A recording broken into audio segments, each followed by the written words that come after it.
Hello दोस्तों, एक बार फिर से आ गए हैं एक नई वीडियो लेकर। और आज की वीडियो में हम सीखेंगे बेसिक ज्योमेट्री। वाह।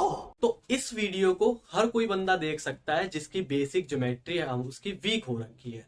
जैसे आपने देख रखा होगा, बच्चे क्लास 9, 10th, 11th, 12th में आ जाते हैं पर उनकी बेसिक ज्योमेट्री खराब रहती है। उन्हें यही नहीं पता what is the difference between parallelogram and rectangle और क्या क्या प्रॉपर्टीज होती हैं उन चीजों की, उनको ये नहीं मालूम होता। और आपसे मैं ये कहना चाहूंगा कि यूट्यूब पर प्रेजेंट शॉर्ट ट्रिक ना देखें। आप पहले चीजों को डिटेल में समझे, जब आप उस चीज पे कमांड कर ले जब ही जाके आप शॉर्ट ट्रिक पर जाए करें। डायरेक्ट शॉर्ट ट्रिक को ना अपनाए करें। बात तो सही है। तो शुरू करते हैं आज का वीडियो। और आज के वीडियो में सबसे पहले हम बात करेंगे पॉलीगन की, कि पॉलीगन क्या होता है। सबसे पहली चीज समझो, व्हाट इज पॉलीगन। तो पॉलीगन नाम में इसके दो शब्द छुपे हुए हैं, पॉली और गन। पॉली का मतलब होता है मैनी, गन का मतलब होता है एंगल्स। तो बेसिक आइडिया लग गया होगा। वो फिगर जिसके अंदर बहुत सारे एंगल्स होते हैं उसको क्या बोलते हैं, पॉलीगन कहते हैं। इसकी एक डेफिनेशन और है, उसको समझते हैं। उसकी दूसरी डेफिनेशन क्या है कि a polygon is a closed 2D figure having line segment, या ये कह सकते हैं straight line segment. Straight line segment कहने का मतलब क्या है, पॉलीगन ना एक क्लोज्ड फिगर होती है, वो भी 2D। 2D का मतलब होता है जिस चीज को हम किसी प्लेन पे बना सकते हैं। प्लेन का मतलब कोई सी भी आपको प्लेन चीज, जैसे एक प्लेन है, इस पे मैं कोई भी फिगर बना सकता हूं। तो ये सब जो फिगर है ये क्या है, 2D फिगर है। तो 2D फिगर वो होता है जिसको आप प्लेन पे बना सकते हो, 3 डायमेंशनल पे नहीं बना सकते। फॉर एग्जाम्पल, मैं सर्कल को यहाँ पे बनाऊंगा तो वो ऐसे बना नहीं पाऊंगा, मेरे को किसी प्लेन की ही जरूरत लगेगी उसको बनाने के लिए। तो ये सारी फिगर हमारी प्लेन फिगर कहलाती है। तो पॉलीगन एक ऐसी फिगर है जो 2D फिगर है और क्लोज्ड होती है, मतलब बंद होती है। अब आप सोच के बता सकते हैं कि अगर मेरे को एक पॉलीगन बनाना है एक क्लोज्ड, तो मेरे को कम से कम कितनी लाइनों की आवश्यकता होगी, 3। तो हमारा जो सबसे पहला पॉलीगन निकल के आता है वो हमारा होता है 3 लाइन वाला, जिसको हम बोलते हैं ट्राइंगल। तो ट्राइंगल हमारा किसका एग्जाम्पल है, पॉलीगन का एग्जाम्पल है। पॉलीगन का पहला एग्जाम्पल है ट्राइंगल। अब ट्राइंगल की ही इतनी सारी ब्रांच खुल जाती है। टोटल 6 टाइप के ट्राइंगल्स होते हैं, पर मैं आपको 6 नहीं बताऊंगा, आपको 4 ही बताऊंगा, क्योंकि उस 4 के अंदर ही वो 2 छुपे हुए हैं। तो वो 4 कौन कौन से हैं, सबसे पहला है स्केलन, उसके बाद है आपका आइसोलेसिस, उसके बाद है आपका इक्विलेटरल, उसके बाद है आपका राइट ट्राइंगल,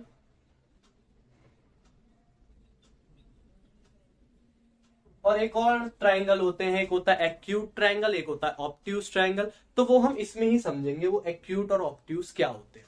तो हम एक एक करके जानते हैं, स्केलन क्या है, आइसोलेसिस, इक्विलेटरल और राइट ट्राइंगल किसे कहते हैं। इनको समझने से पहले आप एक 3 एंगलों की जानकारी ले लो, जो कि होते हैं हमारे एक्यूट एंगल क्या होते हैं, ऑब्ट्यूज एंगल क्या होते हैं, और राइट एंगल क्या होता है।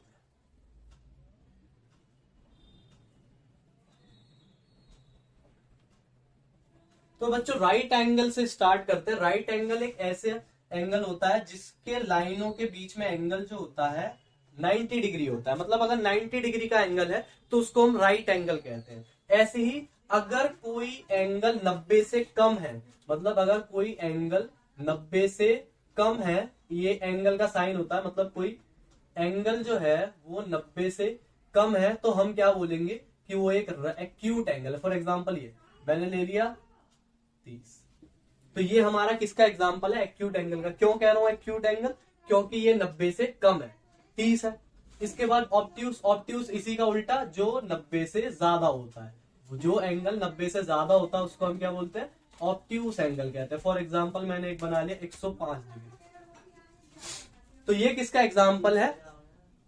ये किसका एग्जांपल है? ऑब्ट्यूस एंगल का एग्जांपल। अब इसके बाद समझते हैं scale and triangle, isosceles, equilateral और राइट ट्रायंगल क्या होते हैं, एक एक करके समझते हैं। तो मैं इसको पहले रब कर देता हूं। अगर आपको इसका स्क्रीनशॉट लेना, स्क्रीनशॉट ले लो, या आप कॉपी पेन लेके बैठे करो, उतार ले करो चीजों को। चलो मैं इसको रब कर देता हूं।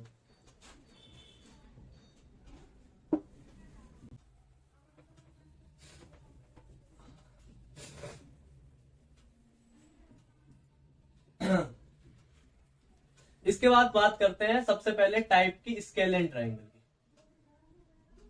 की। स्केल एंड ट्रायंगल क्या होता है? स्केल एंड ट्रायंगल बच्चों उसे कहते हैं वो जिस ट्रायंगल की तीनों साइड डिफरेंट होती है, मतलब all 3 sides are different. All 3 sides are different मतलब मान लो मैंने एक ट्रायंगल बनाया और मैंने इसको नाप के देखा कि ये था 6 सेंटीमीटर, ये था 7 सेंटीमीटर और ये था 8 सेंटीमीटर। तो आप ध्यान से देख सकते हैं कि तीनों साइड्स जो है वो डिफरेंट है। तो ये किस ट्रायंगल का एग्जांपल है? स्केल एंड ट्रायंगल का एग्जांपल है। ठीक है, आगे बढ़ते हैं। इसके बाद बात करते हैं आइसोलेसिस ट्रायंगल की। आइसोलेसिस ट्रायंगल, आइसोलेसिस ट्रायंगल में क्या कहता है? वो ट्रायंगल जिसकी 2 साइड्स इक्वल होती है। 2 sides are equal, 2 sides equal होती है and 1 side is different. 1 side is different, जिसकी 2 साइडें बराबर होती है और एक साइड डिफरेंट होती है, उसको क्या बोलते हैं? आइसोलेसिस ट्रायंगल कहते हैं। फॉर एग्जांपल मैंने एक ट्रायंगल बना दिया, मैंने देखा ये 6 सेंटीमीटर है, ये 6 सेंटीमीटर है और ये 8 सेंटीमीटर। तो आप ध्यान से देख सकते हैं 2 साइडें बराबर है, एक साइड अलग है। ये किसका एग्जांपल हो गया? आइसोलेसिस ट्रायंगल का। इसमें एक बात आपको और याद रखनी है जो बड़ी क्लास में आपको पता चलेगी कि अगर आइसोलेसिस ट्रायंगल के 2 साइड्स बराबर होते हैं तो उसके 2 एंगल भी बराबर होते हैं, आमने सामने के। अपोजिट साइड्स इक्वल तो अपोजिट एंगल भी इक्वल होते हैं। तो ये भी अगर आप याद रखना चाहो तो रख सकते हो। इसके बाद बात करते हैं इक्विलेटरल ट्रायंगल की।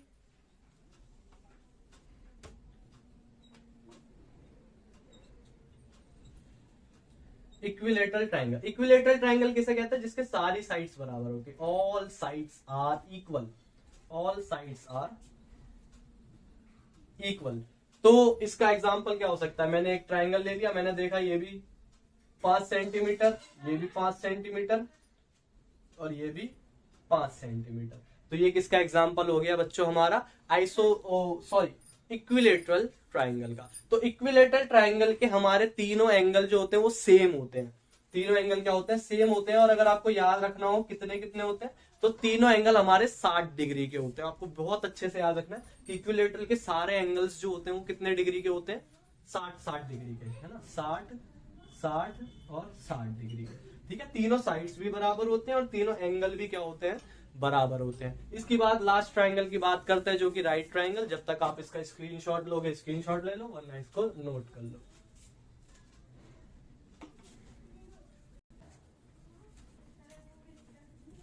इसके बाद बात करते हैं हमारा लास्ट जो कि है right triangle. Right triangle, right triangle किसे कहते हैं? जिसमें हमारा एक ट्रायंगल में एक एंगल जो होता है वो हमारा 90 डिग्री होता है, वो हमारा राइट ट्रायंगल कहलाता है। वो ट्रायंगल जिसमें एक एंगल क्या होता है? 90 डिग्री, वो हमारा राइट ट्रायंगल कहलाता है। इसमें कुछ कुछ नाम भी याद रखो बच्चों कि इस नीचे वाले पार्ट को बेस बोलते हैं, इस वाली पार्ट को हाइट बोलते हैं, किसी किसी किताबों में इसको परपेंडिकुलर बोलते हैं, इसको एल्टीट्यूड बोलते हैं। बहुत तरीके के इसके नाम है, तो आपको घबराना नहीं है नाम देख के। ये हाइट कह लो, परपेंडिकुलर कह लो, एल्टीट्यूड कह लो, सारी बात एक है। इसको बोलते हैं बच्चों हाइपोटेनियस। हाइपोटेनियस, ठीक है, हाइपोटेनियस। और अगर आपसे कोई पूछे ना कि अगर आपको क्या इन तीनों के बीच में रिलेशन पता है क्या होता है, तो इन तीनों के बीच में रिलेशन होता है कि हाइपोटेनियस का स्क्वायर आपका बराबर होता है हाइट के स्क्वायर के और प्लस बेस के स्क्वायर के। ये किसने दी थी? ये दिया था पाइथागोरस सर ने, पाइथागोरस। थ्योरम इसको कहते हैं। पाइथागोरस मैथमेटिशियन, ग्रेट मैथमेटिशियन थे, उन्होंने ये थ्योरम दी थी कि हाइपोटेनियस का स्क्वायर हाइट के स्क्वायर प्लस बेस के स्क्वायर के बराबर होता है। तो मैं आपके साथ के साथ ज्योमेट्री के सारे फंडे क्लियर करते हुए चल रहा हूं। इसके बाद बात करते हैं हम क्वाड्रिलेटरल के। क्वाड्रिलेटरल जो है वो हमारे पॉलीगन का दूसरा टाइप है, ठीक है। और इसमें मैं क्वाड्रिलेटरल तक ही रखूंगा, मैं इसको पेंटागन हेक्सागन तक लेके नहीं जाऊंगा, वो किसी और वीडियो में मैं आपको क्लियर कर दूंगा। जो मैक्सिमम चीजें हैं वो आपका ट्राइंगल और क्वाड्रिलेटरल से ही आपका पूरा हो जाता है, ठीक है। इसको मैं रब कर देता हूं।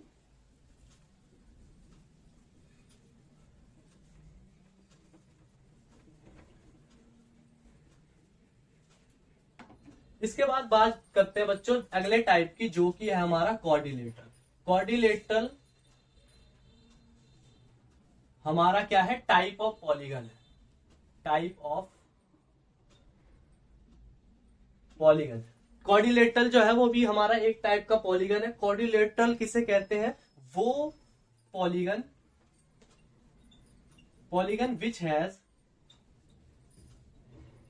4 साइड्स। वो पॉलीगन जिसकी 4 साइड्स होती हैं उसको क्या बोलते हैं, क्वाड्रिलेटरल बोलते हैं। क्वाड्रिलेटरल हमारे बहुत तरीके के होते हैं, तो मैं आपको लिखवा देता हूं और फिर एक एक करके हम उन सभी की चर्चा करेंगे कि क्या होते हैं, कितने टाइप के होते हैं।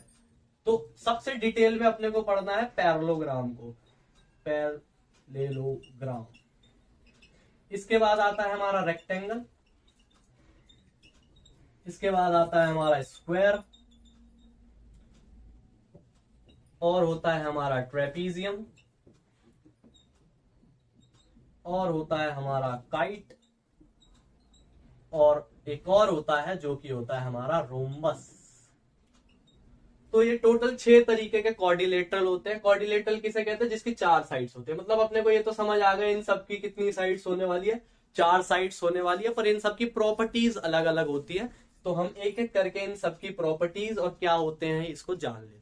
सबसे पहले हम पढ़ते हैं पैरेललोग्राम के बारे में। पैरेललोग्राम आपका बहुत इंपॉर्टेंट टॉपिक है, क्लास 9th में पूरा एक चैप्टर बना हुआ है इसके ऊपर क्वाड्रिलेटरल नाम का, जिसमें आपको मेनली पैरेललोग्राम के बारे में ही बात करनी है, ठीक है। तो मैं इसको रब कर देता हूं और एक एक करके हम इन सभी की बातें करते हैं, ठीक है।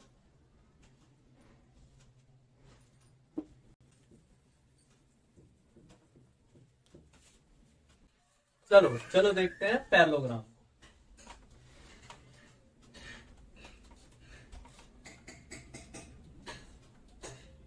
पैरेललोग्राम की बच्चों बहुत सारी प्रॉपर्टीज आएंगी, तो आपको एक एक करके समझना। सबसे पहले फिगर देखते हैं पैरेललोग्राम हमारा किस तरीके का दिखता है। ऐसा तो दिखता है पैरेललोग्राम, ऐसा सा दिखता है पैरेललोग्राम। अब इसकी प्रॉपर्टीज को आप नोट करते चले एक के बाद एक, इसकी प्रॉपर्टीज क्या क्या होती है। सबसे पहली प्रॉपर्टी, इसकी अपोजिट साइड्स इक्वल होती है। सबसे पहली प्रॉपर्टी, अगर मैं इसको नाम दे दूं ABCD, इसकी अपोजिट साइड्स इक्वल होती हैं। मतलब AB बराबर होता है CD के और BC बराबर होता है AD के। क्या बोला, अपोजिट साइड्स आर इक्वल। इसी के साथ साथ ये दोनों पैरेलल भी होती है, अपोजिट साइड्स आपस में पैरेलल भी होती हैं। Opposite sides are parallel. Parallel का मतलब होता है आमने सामने, आमने सामने। मतलब आप देख सकते हैं ये इसके आमने सामने, ऐसी ये चीज इसके आमने सामने है। पैरेलल को लिखा कैसे जाता है, ऐसे कि BC पैरेलल है AD के, मतलब BC सामने आमने सामने है AD के, ऐसे ही AB पैरेलल है CD के। इतनी बात क्लियर है। इसके बाद चलते हैं, 2 साइड्स इक्वल होती हैं, अपोजिट साइड्स इक्वल होती हैं, और अपोजिट साइड्स आपस में पैरेलल भी होती है। इसके बाद इसके अपोजिट एंगल्स भी इक्वल होते हैं। मतलब एंगल A बराबर होगा एंगल C के, और एंगल B बराबर होगा एंगल D के। इसकी अपोजिट एंगल्स भी क्या होते हैं, बराबर होते हैं। Opposite angles are equal. Opposite angle भी मतलब एंगल A बराबर होता है एंगल C के, और एंगल B बराबर होता है एंगल D के। इसके बाद क्या है, अब बात करते हैं डायगोनल्स की। डायगोनल्स किसे कहते हैं, वो लाइन जो एक कोने को दूसरे कोने से जोड़ती है उसको डायगोनल कहते हैं। जैसे मैंने फॉर एग्जांपल मैंने इसको इससे जोड़ दिया, एक कोने को दूसरे कोने से जोड़ दिया, तो इस लाइन का नाम क्या पड़ जाएगा? डायगोनल पड़ जाएगा। इस लाइन को किस नाम से पुकारेंगे? डायगोनल। ठीक है, तो इस डायगोनल की एक खासियत होती है कि पैरेललोग्राम के अंदर जो डायगोनल होता है ना, वो उसको कॉन्ग्रेंट ट्राइंगल में डिवाइड करता है। क्या? Diagonal divide the parallelogram. Parallelogram को शॉर्ट में लिखने का तरीका होता है parallelogram. The diagonal divide the parallelogram into congruent triangle. Congruent triangle किसे कहते हैं बच्चों? जो बिल्कुल सेम होते हैं, मतलब उनके तीनों एंगल भी बराबर होते हैं और तीनों साइड्स भी बराबर होते हैं, उनको क्या बोलते हैं? Congruent triangle. फॉर एग्जांपल अगर अपने को दो ट्राइंगल दिख रहे हैं तो इनके दो एंगल बराबर होंगे, दोनों एंगल बराबर, दो साइड्स बराबर होंगी, तो ये दोनों क्या है? कॉन्ग्रेंट ट्राइंगल है। इसकी चर्चा और भी बहुत बड़ा चैप्टर है कॉन्ग्रेंट ट्राइंगल, जो कि आपको क्लास 9, 10 दोनों में पढ़ना है। तो कॉन्ग्रेंट ट्राइंगल में मेनली आप याद रख सकते हो कि वो ट्राइंगल जो बिल्कुल सेम होते हैं, तीनों एंगल भी सेम और तीनों साइड्स भी सेम, उन्हें कॉन्ग्रेंट ट्राइंगल कहते हैं। ठीक है, पांचवी प्रॉपर्टी की बात करते हैं कि diagonals bisect each other. Diagonals of parallelogram bisect each other. कहने का मतलब क्या है कि अगर मैंने मान लो इसको भी इससे जोड़ दिया, तो क्या ये एक दूसरे को काट रहे हैं?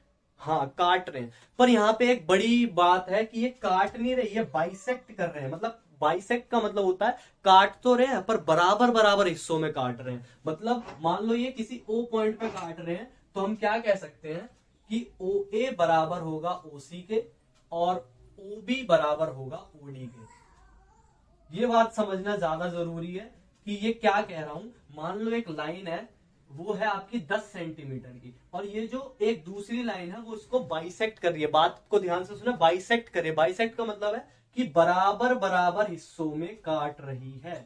ठीक है, तो अगर मैं इसको नाम दे दूं ए बी ओ, तो आप लिख सकते हो ना कि ओ ए बराबर होगा ओ बी के। तो वही चीज मैंने यहाँ पे लिखी है कि ये वाली साइड इस साइड के बराबर होगी, ये वाली साइड इस साइड के बराबर होगी। इतनी बात समझ में आई?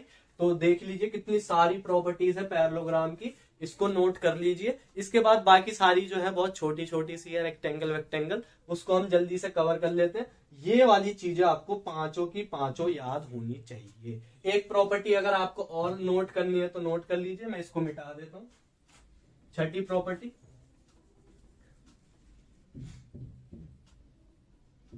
Adjacent angles of parallelogram are supplementary. अरे कितने खतरनाक शब्द। Adjacent angles of parallelogram are supplementary, इसका मतलब क्या है? एडजेसेंट एंगल किसे कहते हैं? वो एंगल जो एक लाइन पे बनते हैं। मतलब फॉर एग्जांपल मैं इस पैरेललोग्राम को रिकंस्ट्रक्ट कर देता हूं। जैसे मैंने यहां पे इस पैरेललोग्राम को दोबारा बनाया, तो इस लाइन पे कितने एंगल बन रहे हैं? 1 और 2। इस लाइन पे ऐसे, इस लाइन पे कितने एंगल बन रहे हैं? 1 और 2। तो ये जो एक लाइन पे बने दो एंगल है ना, ये दोनों एंगल जो है वो क्या कहलाएंगे? Adjacent angle. एडजेसेंट एंगल, ठीक है। तो एडजेसेंट एंगल्स जो होते हैं वो सप्लीमेंट्री होते हैं। कहने का मतलब क्या है कि अगर एक लाइन पे बने दो एंगलों को जोड़ूंगा तो मेरा आंसर 180 आएगा। मैं तो कुछ और ही समझ रहा था। सप्लीमेंट्री का मतलब होता है 180 डिग्री। ठीक है, तो इससे हम क्या कंक्लूड कर सकते हैं कि अगर मैं एंगल बी को एंगल सी से जोड़ूं तो मेरा 180 आएगा। सिमिलरली सी को डी से जोड़ूं तो 180 आएगा। डी को ए से जोड़ूं, है ना, एक लाइन पे दो एंगल बन रहे हैं ना, ए और डी, तो इनको जोड़ूं 180 आएगा। और ऐसे ही अगर ए को बी से जोड़ूं तो हमारा क्या आएगा? 180 डिग्री। तो ये वाली ये 6 प्रॉपर्टीज आपको पैरेललोग्राम की याद होनी चाहिए। आपको फिर कोई दिक्कत नहीं होगी पैरेललोग्राम के क्वेश्चन को सॉल्व करने में। इसको नोट कर लीजिए और इसके बाद हम पढ़ते हैं रेक्टेंगल के बारे में।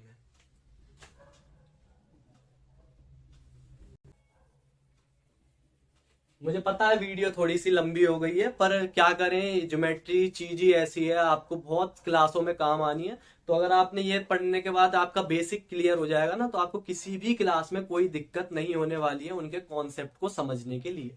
ठीक है, तो अब आगे चलते हैं, देखते हैं रेक्टेंगल के बारे में पढ़ते हैं कि रेक्टेंगल क्या होता है। Rectangle,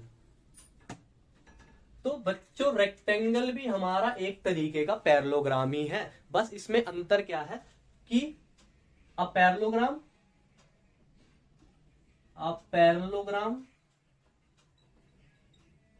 having each angle 90 degree, वो पैरेललोग्राम जिसके सारे एंगल 90 डिग्री के होंगे, उस पैरेललोग्राम को हम रेक्टेंगल कहेंगे। बाकी सब सेम है कि इसकी अपोजिट साइड्स इक्वल होती हैं, अपोजिट साइड्स आपस में पैरेलल होती हैं, डायगोनल एक दूसरे को बाइसेक्ट करते हैं। बस एक अंतर है कि क्या, कि पैरेललोग्राम की रेक्टेंगल की सारी एंगल्स जो होते हैं वो क्या होते हैं, 90 डिग्री होती हैं। इतनी बात समझ आई। इसके बाद हम बात करते हैं स्क्वायर की। स्क्वायर क्या होता है? स्क्वायर भी एक तरीके का पैरेललोग्राम है, पर इसमें अंतर क्या है, इसमें दो चीज फर्क है जो इसको एक उससे अलग बनाती है पैरेललोग्राम से। ये भी एक टाइप का पैरेललोग्राम ही है, पर इसमें कुछ ऐसी खासियत है जो पैरेललोग्राम से अलग है। दो खासियत है ऐसी। पहली खासियत क्या है कि इसके ऑल एंगल्स आर 90 डिग्री, ये तो इसमें भी है। दूसरा, ऑल साइड्स आर इक्वल। ठीक है, इसकी सारी साइड्स जो होती हैं वो इक्वल होती है। इसमें क्या था, अपोजिट साइड्स इक्वल होती है। ये इसका सेम ही है, रेक्टेंगल बिल्कुल वही चीज फॉलो करता है कि इसकी अपोजिट साइड्स क्या होती हैं, अपोजिट साइड्स आर इक्वल। पर इस केस में क्या है बच्चों, इसमें हमारी ऑल साइड्स इक्वल होती हैं। इनकी अगर फिगर की बात करें तो रेक्टेंगल हमारा कुछ इस प्रकार का दिखता है। ठीक है, इसकी कुछ लंबाई होती है, लंबाई माने लेंथ, और इसकी कुछ चौड़ाई होती है यानी कि ब्रेथ, लंबाई चौड़ाई होती है। और स्क्वायर क्या होता है, कुछ इस तरीके का होता है। इसकी चारों साइड्स इक्वल होती है। साइड कहते हैं इसको, ए से डिनोट कर देते हैं। अगर ये ए है तो ये भी ए, ये भी ए, ये अगर ये 5 तो ये भी 5, ये भी 5, ये भी 5। तो ये होती है स्क्वायर की खासियत। इतना नोट करिए। फिर हम बात करते हैं रोम्बस की और काइट की। अच्छा, एक चीज और नोट कर लेना, अगर मैं इसके डायगोनल्स को आपस में ज्वाइन कर दूं तो क्या होगा, ये ना एक दूसरे को परपेंडिकुलरली बाइसेक्ट करते हैं। क्या करते हैं, परपेंडिकुलरली बाइसेक्ट। परपेंडिकुलरली बाइसेक्ट का मतलब क्या होता है, ये एक दूसरे को बराबर बराबर हिस्सों में तो काट रहे हैं, पर साथ के साथ 90 डिग्री का एंगल भी बना रहे हैं। मैं क्या कह रहा हूं कि ये दोनों बराबर बराबर हिस्सों में तो काट रहे हैं, पर इनके यहाँ पे जो एंगल बन रहा है ये भी हमारे क्या बन रहे हैं, 90 डिग्री के बन रहे हैं। ठीक है, इसके बाद पढ़ते हैं हम रोम्बस को। जब तक मैं इसको रब कर देता हूं।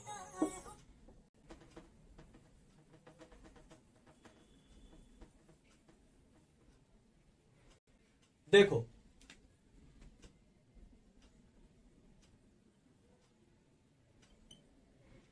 रोम्बस हमारा कुछ ऐसा दिखता है।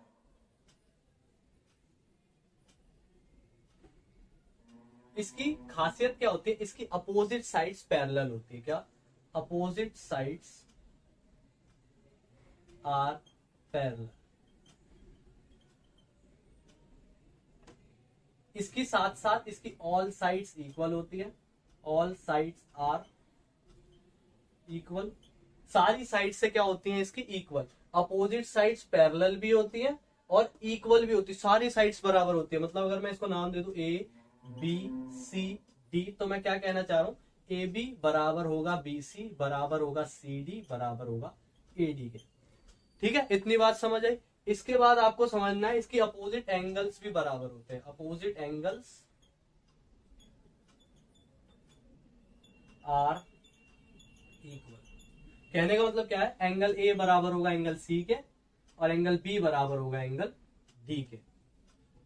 एंगल ए बराबर होगा एंगल सी के, और एंगल बी बराबर होगा एंगल डी के।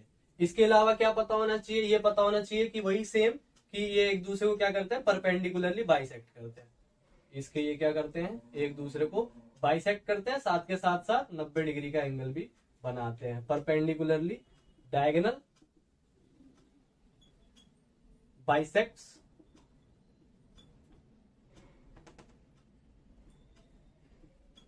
परपेंडिकुलरली। ठीक है, इतनी बात समझ आ गई आपको। इसके बाद हम चलते हैं काइट के ऊपर। काइट बहुत इंपॉर्टेंट है और बहुत कम क्वेश्चन देखने को मिलते हैं हमें अपने एजुकेशन सिस्टम में काइट के ऊपर, पर है समझने लायक वो टॉपिक। तो मैं इसको रब कर देता हूं, फिर हम पढ़ते हैं काइट। ऐसा ऐसा ऐसा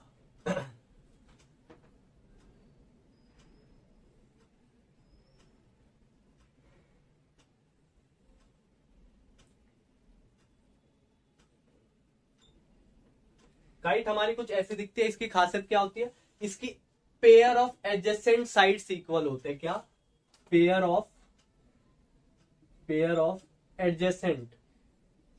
अभी एडजेसेंट का मतलब बताया था, adjacent sides are equal. Adjacent का मतलब मैंने एडजेसेंट एंगल बताए थे, क्या होते हैं, जो एक ही लाइन पे बनने वाले एंगल होते हैं। एडजेसेंट साइड क्या होती है, एक के बगल वाली दूसरी साइड ये एडजेसेंट होती है। इसकी pair of adjacent sides equal होते हैं। कहने का मतलब देखो, ये छोटी वाली साइड इस छोटी वाली साइड के बराबर, मतलब ए बी जो है वो किसके बराबर है, एडी के।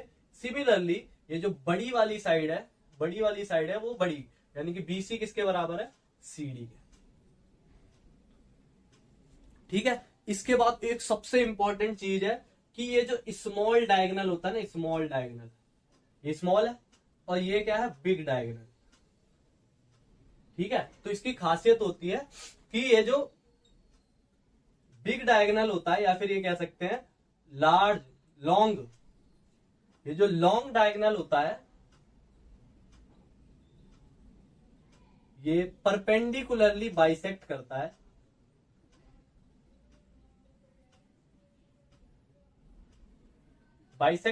है स्मॉल डायगोनल। क्या कह रहा हूं कि ये जो लार्ज डायगोनल होता है ये स्मॉल वाले डायगोनल को परपेंडिकुलरली का मतलब कि 90 डिग्री का एंगल भी बना रहा है, साथ के साथ बराबर बराबर हिस्सों में बांट भी रहा है। और एक लास्ट पॉइंट जो आपको याद रखना है कि जो नॉन एडजेसेंट, या फिर ये कह लो जो नॉन इक्वल साइड्स हैं उनके बीच का जो एंगल होता है, angle between them is equal. मतलब उनके बीच का जो एंगल होता है वो क्या होता है, इक्वल होता है। जैसे नॉन इक्वल साइड्स कौन से, ये दोनों, ये छोटी ये बड़ी, ऐसी ये छोटी ये बड़ी, इनके बीच के जो ये एंगल होते हैं ये आपको क्या होते हैं, इक्वल होते हैं। तो इतनी बातें आपको काइट के लिए याद रखनी है। क्या, इसकी adjacent pair of adjacent sides equal होती है, बड़ी वाली डायगोनल छोटी वाली डायगोनल को बाइसेक्ट करता है परपेंडिकुलरली, मतलब 90 डिग्री का एंगल भी बनाता है। साथ के साथ आपको याद रखना है कि नॉन इक्वल साइड्स के जो एंगल होते हैं वो दोनों भी क्या होते हैं, बराबर। मतलब कहने का मतलब एंगल बी जो है वो एंगल किसके बराबर है, डी के बराबर है। इतना नोट करते हैं। फिर हम लास्ट पढ़ते हैं ट्रेपीजियम के बारे में। ट्रेपीजियम आपका बहुत फेमस फिगर है और उसके क्वेश्चन भी आपको क्लास 8th 9th 10th में देखने को मिल जाते हैं। ठीक है, तो इसको मैं रब कर देता हूं। इसको हम कहते हैं काइट।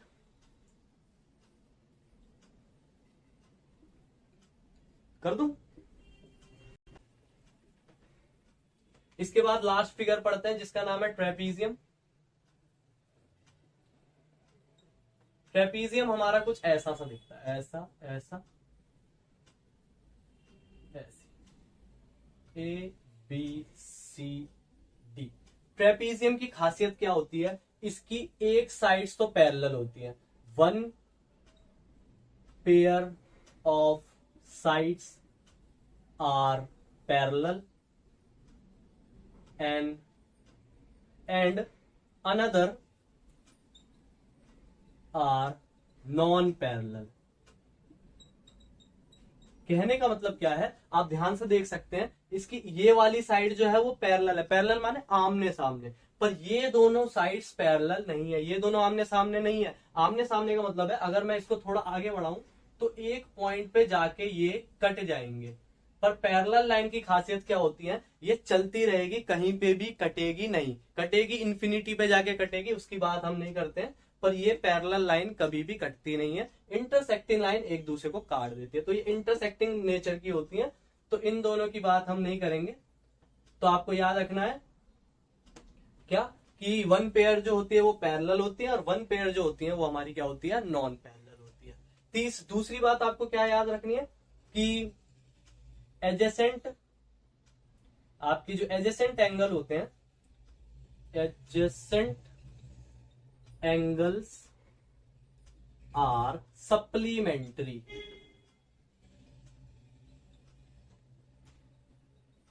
मतलब वही वाली बात है जो हम समझ चुके हैं। एडजेसेंट एंगल क्या, एक लाइन पे बनने वाले दो एंगल, एक लाइन पे बनने वाले दो एंगल, एक लाइन पे बनने वाले दो एंगल, एक लाइन पे बनने वाले दो एंगल, इन सभी एंगलों का सम कितना होता है, 180। मतलब कहने का मतलब है कि एडजेसेंट एंगल यानी कि बी और सी का सम कितना होगा, 180 होगा। सी और डी का सम कितना होगा, 180 होगा। डी और ए का सम कितना होगा, 180 होगा। सिमिलरली ए और बी का सम भी क्या होगा, 180 होगा। इतनी बात समझ आई। और एक लास्ट पॉइंट बस आपको याद रखना है कि अगर इसके डायगोनल एक दूसरे को काटते हैं, अगर इसके डायगोनल एक दूसरे को काटते हैं तो सेम रेशियो में काटते हैं। मतलब कहने का मतलब diagonals bisect each other in same ratio. Same ratio, ratio का मतलब कि अगर मान लो मैंने इस वाले पार्ट को इससे डिवाइड करा, ओ ए को डिवाइड करा ओ सी से, तो हमारा आंसर वही आएगा जो मैं इसको करूंगा, ओ डी को डिवाइड करूंगा ओ बी से। तो ये कहने का मतलब है मेरा, इस वाले पार्ट को आपको बहुत अच्छे से याद रखना है कि इसके डायगोनल्स जो है वो एक दूसरे को क्या करते हैं, बाइसेक्ट करते हैं। तो बस मेरे को ज्योमेट्री में आपको इतना ही बताना था। तो आई होप आपको ये वीडियो अच्छी लगी होगी, और आप इस वीडियो को बार बार देखें, रिपीट करें, ताकि आपको ये सारी चीजें आपके दिमाग में घुस जाएं। ठीक है, और रिवाइज करते रहें। और थैंक यू वीडियो को देखने के लिए। आपके सामने एक बड़ा सा रेड बटन है। हाँ है।